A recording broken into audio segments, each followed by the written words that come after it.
So this is an article somebody sent to me from Daily Mail, of all places, talking about the singer-songwriter Selena Jenkins, who's a 31-year-old from Australia and identifies as openly queer.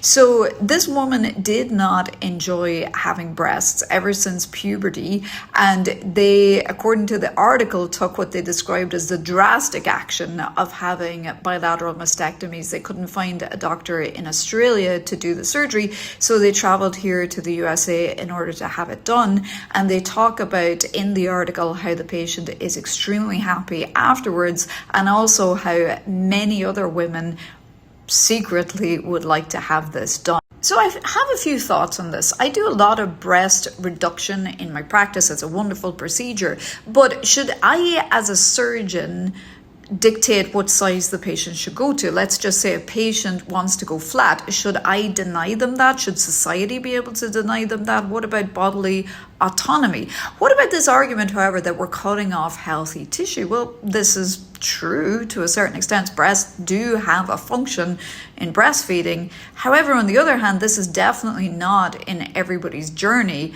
And as long as the patient is well informed that they're not going to be able to do that, should they be allowed to make that decision?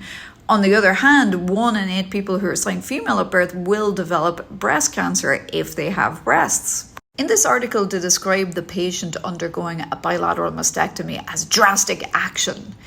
So while there is some permanency to this procedure and the patient has to be really well informed about the risks and benefits, it's a lot safer and a lot less complicated, for example, than a tummy tuck. And you don't see us debating or calling a tummy tuck drastic action.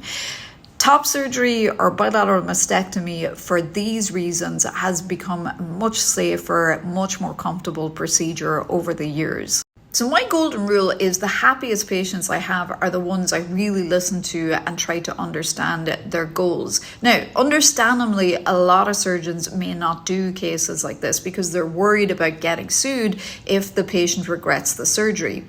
In my opinion, the best way to mitigate this is really making sure the patient is as well informed as possible about what they're signing up for. They have to know if certain aspects of the procedure are irreversible, and in this way they can have informed consent. What are your guys' thoughts? Comment below.